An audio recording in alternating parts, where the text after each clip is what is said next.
Chemical bonding के अंदर हम दो एटम्स के बीच में कैसे बॉन्ड होगा, बनेगा कैसे, बॉन्ड फॉर्म क्यों करता है कोई एटम, कैसे करता है बॉन्ड फॉर्मेशन, इन सब के बारे में हम बात करते हैं। तो सबसे पहला जो क्वेश्चन उठता है यहाँ पे वो उठता है कि why do atoms combine.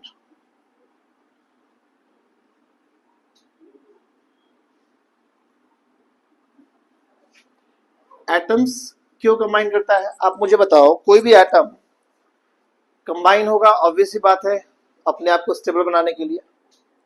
Atoms का जो कॉम्बिनेशन होता है एक दूसरे के साथ अपने स्टेबिलिटी को इन्हांस करने के लिए होगा, अपने आप को ज्यादा स्टेबल फॉर्म में जाने के लिए होगा।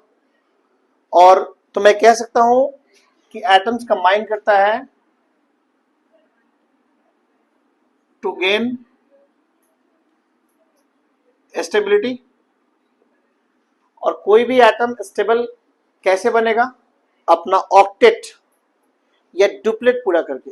ऑक्टेट और डुप्लेट वर्ड आपने पहले सुना होगा कि पहला सेल जो होता है, फर्स्ट सेल जो होता है, उसमें 2 इलेक्ट्रॉन्स आप ऐड कर, मैक्सिमम 2 इलेक्ट्रॉन्स की कैपेसिटी होती है। तो अगर 2 इलेक्ट्रॉन है तो उसे हम डुप्लेट बोलते हैं। बाकी सेल के अंदर कितने मैक्सिमम इलेक्ट्रॉन्स होते हैं, होते वैसे ज्यादा भी है, लेकिन हम कहते हैं कि वैलेंस शेल के अंदर 8 से ज्यादा इलेक्ट्रॉन नहीं होना चाहिए, जिसको हम ऑक्टेट रूल कहते हैं।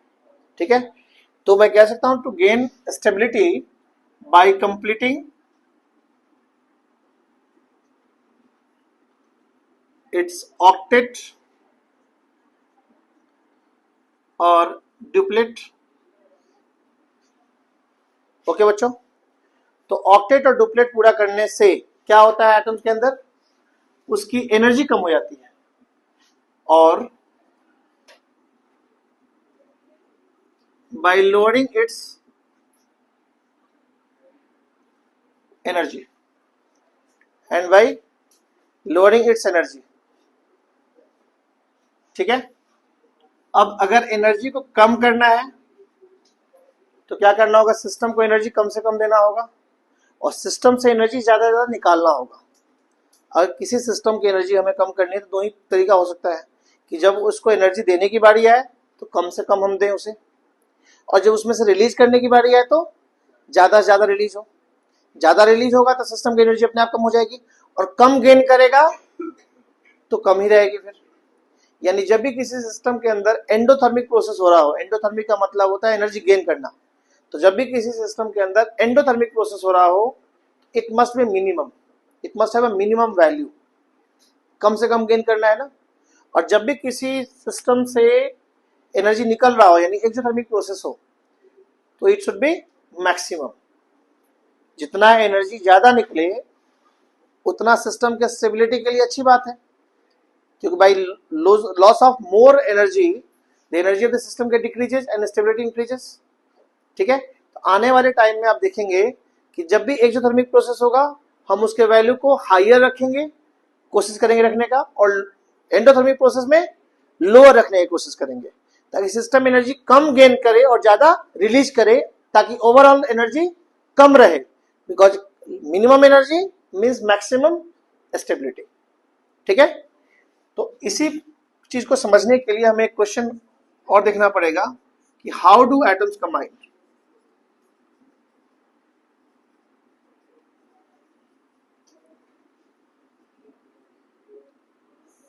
बच्चों एटम ना 2 तरीके से कंबाइन होता है। पहला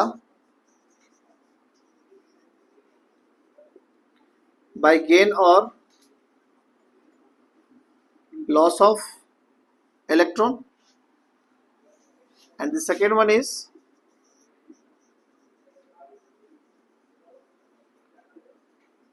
by sharing of electrons। ठीक है, 2 तरीके से एटम्स कंबाइन होगा।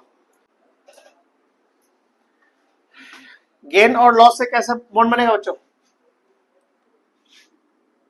इलेक्ट्रॉन गेन और लॉस से इलेक्ट्रोवैलेंट बॉन्ड बनता है।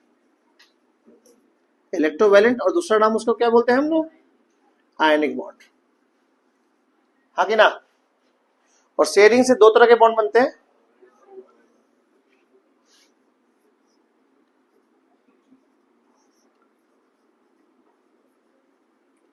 कोवैलेंट बॉन्ड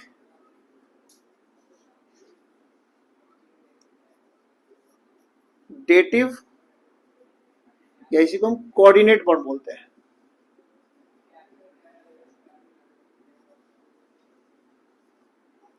कोऑर्डिनेट बॉन्ड, इसके बारे में हम बाद में बात करेंगे, हम पहले इसको समझते हैं।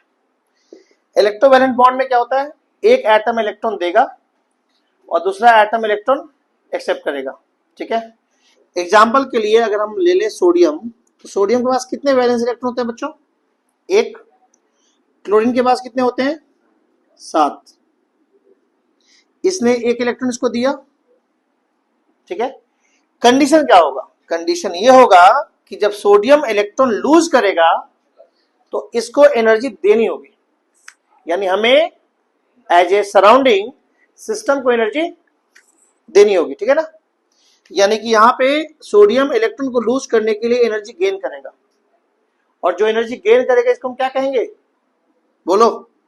जो एनर्जी हम सोडियम को देंगे उसको हम कहेंगे आयोनाइजेशन एंथैल्पी। चैप्टर 3 में हमने पढ़ा है ना कि किसी एटम में से इलेक्ट्रॉन्स को निकालने के लिए एनर्जी वो गेन करता है, उसको हम कहते हैं आयोनाइजेशन एंथैल्पी, ठीक है। बस एक कंडीशन है, आयोनाइजेशन एंथैल्पी या मैं बोलूं इलेक्ट्रॉन गेन एंथैल्पी के लिए मैंने बोला था कि atom must be isolated and gaseous form. ये एटम तो अकेला ही है, तो कंडीशन एक और क्या होना चाहिए, ये किस फॉर्म में होना चाहिए, गैसियस फॉर्म में होना चाहिए। सिमिलरली जब इलेक्ट्रॉन गेन करेगा क्लोरीन, तो यहां से एनर्जी रिलीज होगा कि गेन होगा, यहां पे रिलीज होगा। Electron gain enthalpy generally exothermic process होता है, एक्सेप्ट 3 केस। कौन कौन सा केस, नोबल गैस का केस, नाइट्रोजन या बेरिलियम का case, and second electron gain enthalpy of oxygen. ये 3 केस में इलेक्ट्रॉन गेन एंथैल्पी पॉजिटिव होता है, बाकी जनरली निगेटिव होगा, ओके। तो यहां पे जब इलेक्ट्रॉन गेन करेगा क्लोरीन, तो यहां से एनर्जी रिलीज होगा बच्चों, इसको हम क्या कहेंगे, इलेक्ट्रॉन गेन एंथैल्पी। इनके बारे में हमने चैप्टर 3 में पढ़ा हुआ है। Ionization is an endothermic process because in case of ionization energy is gained by the system। तो ये प्रोसेस कैसा है, एंडो, और ये प्रोसेस एक्सोथर्मिक प्रोसेस है। अब जैसे ही ये प्रोसेस हुआ, सोडियम ने अपना इलेक्ट्रॉन दिया अपने आप को अपना ऑक्टेट पूरा करने के लिए, स्टेबल बनाने के लिए। क्लोरीन ने एक इलेक्ट्रॉन गेन किया, वो अपना ऑक्टेट पूरा करेगा। ये भी किस फॉर्म में करेगा बच्चों, गैसियस फॉर्म में करेगा। तो उसके बाद सोडियम पे चार्ज क्या आएगा, पॉजिटिव, और Cl माइनस किस फॉर्म में, अगेन गैसियस फॉर्म में। ये किस फॉर्म में है, गैसियस फॉर्म में है, क्योंकि गैसियस फॉर्म में ही इसने इलेक्ट्रॉन लूज किया है और गैसियस फॉर्म में ही क्लोरीन ने इलेक्ट्रॉन गेन किया है। अंडरस्टूड। अब अगर हमें पता है NaCl जो होता है वो नमक होता है जो हम घर में यूज करते हैं, किस फॉर्म में होता है, सॉलिड, यानी गैस फॉर्म में तो एग्जिस्ट नहीं करता। किसी गैस को सॉलिड में अगर कन्वर्ट करना है तो क्या करना होगा, उनके बीच में बॉन्ड का फॉर्मेशन कराना होगा। Na प्लस गैसियस और Cl माइनस गैसियस के बीच में क्या होगा, पहले गैसियस फॉर्म में दूर दूर रहेंगे मॉलिक्यूल, एटम्स, सॉरी आयंस। जब सॉलिड में कन्वर्ट होगा क्या आएगा, क्लोज। जब क्लोज आएगा तो Na प्लस और Cl माइनस के बीच का बॉन्ड स्ट्रेंथ बढ़ेगा या घटेगा, सॉरी। तो हम कह सकते हैं कि जब कोई भी चीज गैसियस से सॉलिड में कन्वर्ट होता है तो उनके बीच में मॉलिक्यूलर इंट्रैक्शन स्ट्रांग होता है, बॉन्ड फॉर्मेशन होता है, और बॉन्ड फॉर्मेशन में एनर्जी रिलीज होगा कि एब्जॉर्ब होगा, रिलीज। चैप्टर 3 में इसके बारे में बताया हुआ है, जब भी बॉन्ड फॉर्म होता है तो एनर्जी रिलीज, इसीलिए तो इलेक्ट्रॉन गेन एंथैल्पी एक्सोथर्मिक होता है। और जब बॉन्ड डिसोसिएशन होता है तो एब्जॉर्ब। जब इलेक्ट्रॉन को आप किसी एटम से दूर लेके जाते हो तो उस इलेक्ट्रॉन्स और न्यूक्लियस के बीच के बॉन्ड को तोड़ते हो ना आप, तभी तो वो एंडोथर्मिक है।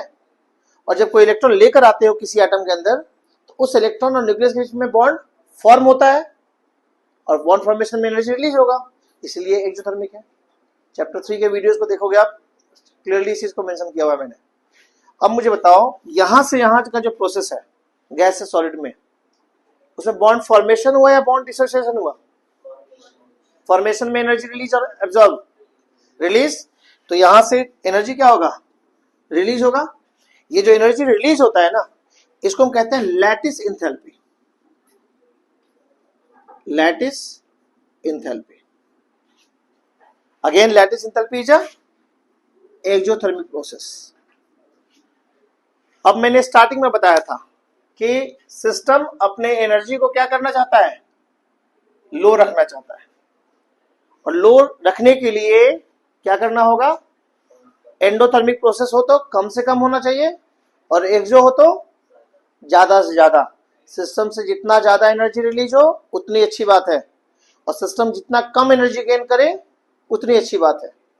तो मैं अगर कोई पूछे आपसे कि फेवरेबल कंडीशन क्या होता है फॉर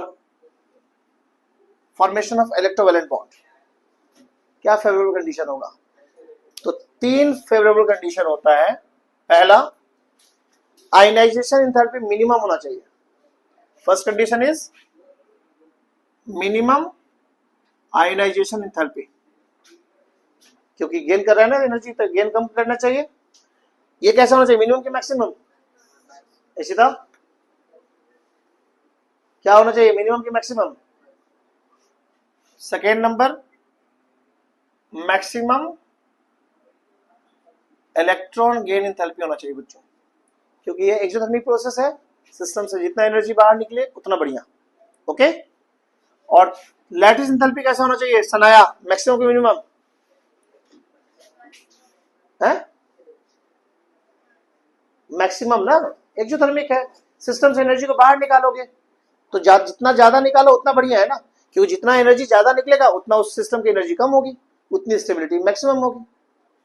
तो ये कैसा होना चाहिए, मैक्सिमम। तो these are the 3 condition which favors formation of what, electrovalent bond। ठीक है, तो what are the 3 condition कोई पूछे तो these are the 3 conditions which favors formation of ionic और electrovalent bond। क्लियर, पक्का, कॉपी कीजिए।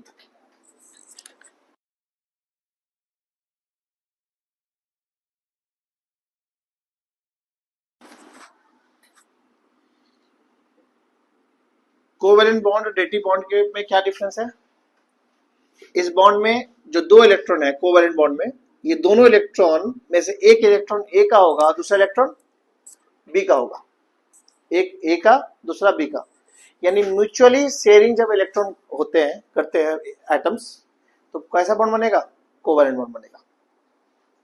यानी जब बॉन्ड ब्रेक होगा तो एक इलेक्ट्रॉन ए लेकर जाएगा और एक इलेक्ट्रॉन बी लेकर जाएगा, ठीक। लेकिन डेटिव बॉन्ड में क्या होगा, ये दोनों इलेक्ट्रॉन या तो ए का होगा या तो बी का होगा। इसमें क्या था, दोनों का एक एक इलेक्ट्रॉन था, इसमें ये दोनों इलेक्ट्रॉन या तो ए का होगा और या तो बी का होगा। मैं मान रहा हूं ए का है, यानी ये दोनों इलेक्ट्रॉन किसका है, ए का है, तो बॉन्ड कैसा होगा, ये बॉन्ड डेटिव कहलाएगा। इस बॉन्ड को क्या बोलेंगे, डेटिव, और एरो बनता है from donor atom towards acceptor atom, from donor atom towards acceptor atom.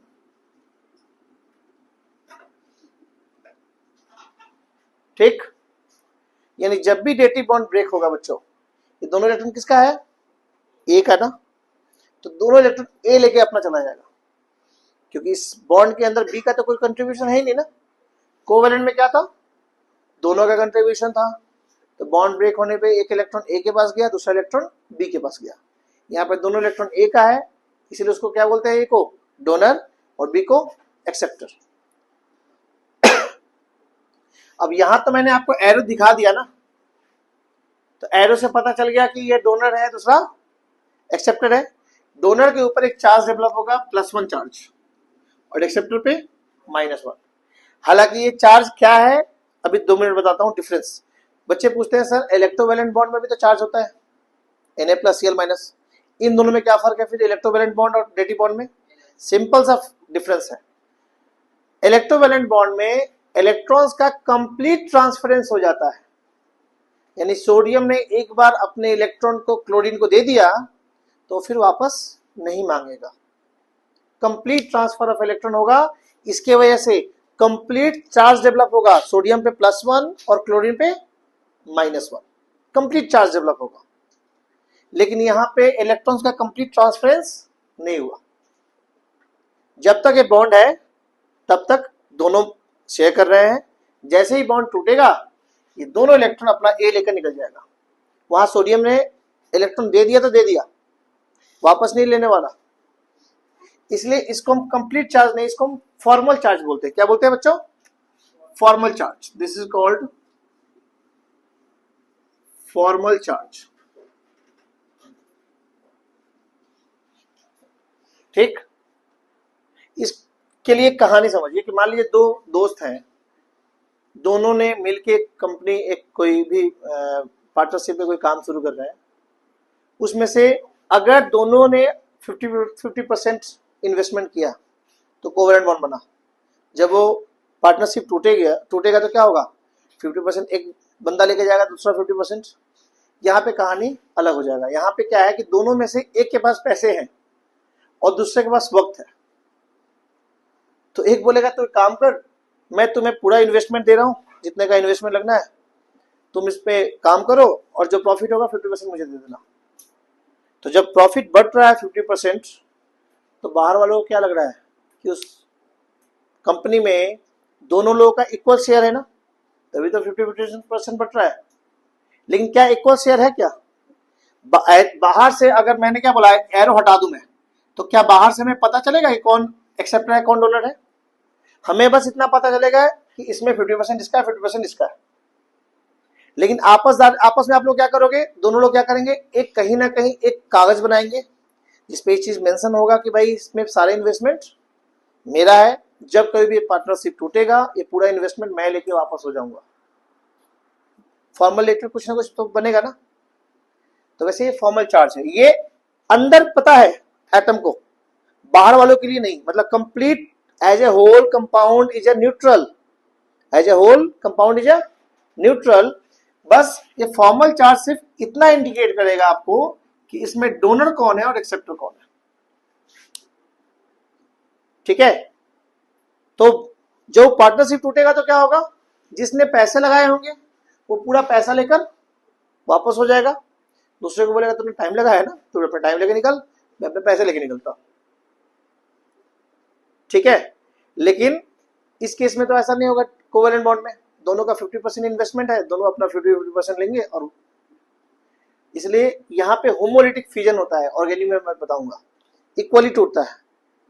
ठीक है, और आयनिक बॉन्ड होता है तो उसमें हेटेरोलिटिक फ्यूजन होता है। ठीक है, डेटिव बॉन्ड में क्या होता है, दोनों इलेक्ट्रॉन डोनर के पास चला जाता है, एक्सेप्टर बाहर निकल जाता है। ठीक है बच्चों, क्लियर यहां तक? अब ये फॉर्मल चार्ज, मान लो एरो बना हुआ है तो आप पहचान लोगे, एरो नहीं बना हुआ है तो कैसे पहचानोगे? By calculating formal charge. किसी कंपाउंड में किसी एटम पे आपने फॉर्मल चार्ज निकाला, अगर वो फॉर्मल चार्ज पॉजिटिव आया तो समझ जाइएगा कैसा एटम है, एक्सेप्टर, सॉरी डोनर। पॉजिटिव आया तो डोनर, निगेटिव आया तो एक्सेप्टर। तो फॉर्मल चार्ज का फॉर्मूला क्या होता है? फॉर्मल चार्ज का फॉर्मूला होता है V minus L minus half into S। V is called valence electron,